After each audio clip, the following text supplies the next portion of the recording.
Assalamualaikum warahmatullahi wabarakatuh.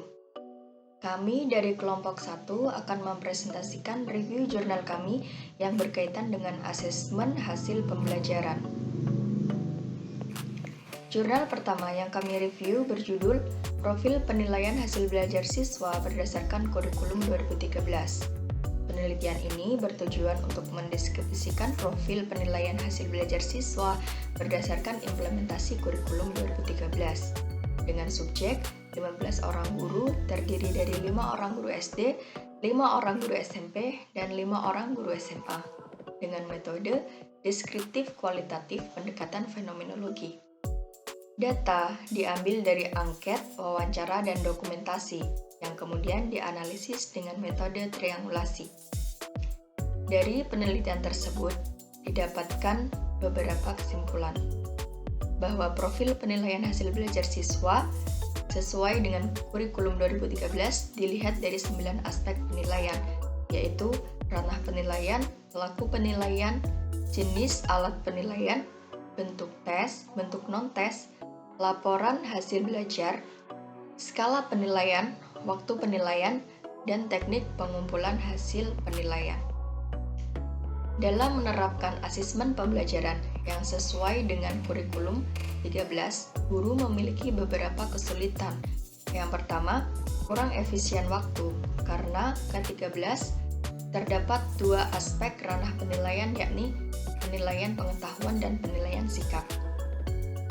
Kemudian instrumen penilaian yang rumit, karena terdapat 3 subjek yang harus dilibatkan dalam asesmen penilaian ini, yakni guru, diri sendiri, dan juga teman sejawat, yang hal tersebut dirasa susah untuk menentukan instrumennya. Yang ketiga, penilaian belum mampu memenuhi standar kurikulum, karena tadi terkendala dengan beberapa kesulitan-kesulitan tersebut dan beratnya tuntutan asesmen penilaian yang sesuai dengan K13. Kemudian, pelaporan hasil belajar siswa yang kurang akurat karena terdapat beberapa desain penilaian yang dirasa kurang akurat, menonjolkan antara satu kelebihan siswa dengan satu kelebihan yang lain. Adapun jurnal yang kedua berjudul Kompetensi Pedagogi Guru dalam Melaksanakan Penilaian Pembelajaran Anak Usia Dini. Penelitian ini bertujuan untuk mengetahui kompetensi pedagogi guru dalam melaksanakan penilaian pembelajaran anak usia dini di TK Al-Mutakin, Sungai Duren, Kabupaten Muaro Jambi. Subjek penelitian yakni semua guru TK Al-Mutakin dengan metode kualitatif deskriptif, langkah pengumpulan data dengan observasi, wawancara, dan dokumentasi yang kemudian dianalisis dengan metode triangulasi. Dari hasil penelitian tersebut didapatkan guru belum mampu melaksanakan penilaian pembelajaran anak usia dini secara berkesinambungan. Hal tersebut karena susahnya mengkondisikan antara harus menilai, harus mengontrol kelas, dan harus melakukan proses pembelajaran. Kemudian, penilaian pembelajaran belum terlaksana karena beberapa SDM guru belum memahami tentang prosedur penilaian. Dan yang ketiga, guru dalam melaksanakan penilaian pembelajaran tidak sistematis dan menyeluruh karena tadi kembali lagi susahnya untuk mengontrol kelas, susah untuk melakukan penilaian dan juga melakukan pengajaran sekaligus. Yang berikutnya yaitu Jurnal Model Asesmen Autentik untuk menilai hasil belajar siswa sekolah menengah pertama atau SMP, implementasi asesmen autentik di SMP, oleh Badrun Kartowagiran dan juga Ahmad Zaidun, dari Jurnal Penelitian dan Evaluasi Pendidikan Volume 20 Nomor 2 Tahun 2016. Penelitian ini bertujuan untuk mengetahui kondisi guru yang melaksanakan penilaian dan kualitas pelaksanaan asesmen autentik di SMP yang berada di daerah Yogyakarta. Subjek dalam penelitian ini yaitu 15 kepala sekolah SMP dan 45 guru SMP serta 150 siswa SMP. Untuk metodenya, yaitu metode kuantitatif menggunakan survei dengan rancangan cross-sectional survey. Adapun langkah yang digunakan yaitu rehabilitas lembar telaah, kemudian lembar observasi. Jadi penelitian ini dilakukan di daerah Yogyakarta menggunakan sampel 15 SMP. Dari hasil penelitian tersebut didapati bahwa kondisi guru yang melaksanakan asesmen autentik di SMP yang berada di daerah istimewa Yogyakarta masih memerlukan perbaikan. Hal ini ditengarai dengan beberapa poin, yaitu karena sebagian besar guru masih menikmati menggunakan kurikulum 2006 atau KTSP, dan sebagian besar guru ini telah mengikuti pelatihan kurikulum 2013 namun merasa masih kesulitan dalam materi penilaian. Kemudian poin yang kedua yaitu kualitas pelaksanaan penilaian autentik di SMP yang berada di daerah istimewa Yogyakarta ini masih memerlukan perbaikan. Ini ditengarai karena masih sedikit guru yang membuat rancangan penilaian dan juga RPP guru dirasa masih perlu adanya peningkatan. Kemudian yang ketiga yaitu kedisiplinan guru melaksanakan prinsip-prinsip penilaian autentik masih perlu diperbaiki.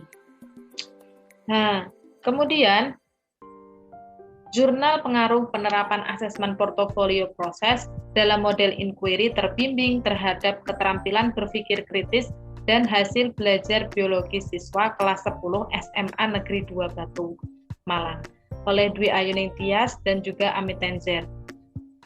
Dalam Jurnal Pendidikan Biologi, volume 9, nomor 1, tahun 2018. Tujuan dari penelitian ini yaitu untuk menganalisis pengaruh penerapan asesmen portofolio proses dalam model inquiry terbimbing terhadap keterampilan berpikir kritis dan hasil belajar biologi siswa. Untuk subjeknya yaitu siswa kelas 10 MIA 4, itu yang menggunakan asesmen portofolio proses, dan siswa kelas 10 MIA 3 yang tanpa menggunakan asesmen portofolio. Untuk metode yang digunakan yaitu Queshi eksperimen. Desain yang digunakan adalah non-covalent control group design. Untuk langkahnya, siswa diberi pretest, kemudian diberi post-test, serta penilaian sikap dengan lembar observasi penilaian sikap, lalu praktikum dan juga presentasi.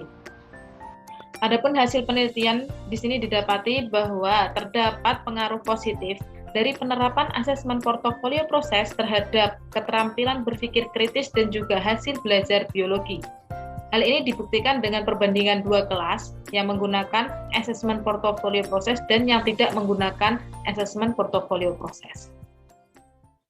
Kemudian yang terakhir ada keefektifan asesmen autentik dalam pembelajaran matematika yang diteliti oleh Muhammad Ilyas dalam Jurnal Dinamika volume 3 nomor 1 halaman 67-76 tahun 2012. Dalam penelitian ini bertujuan untuk mengetahui hasil belajar matematika pada siswa kelas 7 SMP Negeri 2 Palopo yang diajar dengan menerapkan asesmen autentik dan yang diajar tanpa menerapkan asesmen autentik atau menggunakan pendekatan konvensional. Untuk subjeknya yaitu 64 siswa kelas 6, untuk subjeknya 60 siswa kelas 7 SMP Negeri 2 Palopo tahun ajaran 2010-2011 yang dibagi atau terdiri dari 2 kelas. Untuk metodenya, jenis penelitian ini adalah penelitian yang bersifat eksperimen semu atau quasi eksperimental dengan desain post-test control group only design. Langkahnya yaitu mencari hasil belajar kelas matematika dengan asesmen autentik dan kelas yang menggunakan pendekatan konvensional atau tanpa menggunakan asesmen autentik, lalu menganalisis dengan analisis deskriptif. Untuk hasil penelitiannya yaitu hasil belajar matematika siswa kelas 7 SMP Negeri 2 Palopo yang diajar dengan menggunakan pembelajaran matematika dengan asesmen autentik itu lebih baik daripada hasil belajar matematika siswa yang diajarkan tanpa menggunakan asesmen autentik atau menggunakan pendekatan konvensional. Baik teman-teman, jadi inti atau simpulan dari seluruh materi yang kami sampaikan pada kali ini, yaitu bahwasanya asesmen pembelajaran ini sangat penting untuk digunakan guru maupun siswa. Untuk apa? Untuk memahami dan mengetahui sejauh mana kemampuan peserta didik ini. Nah, kurang lebihnya begitu pemaparan dari kelompok kami. Kami mohon maaf apabila terdapat salah kata dan lain sebagainya. Wabillahi taufiq wal hidayah. Wallahu muwaffiq ila aqwamit thoriq. Wassalamualaikum warahmatullahi wabarakatuh.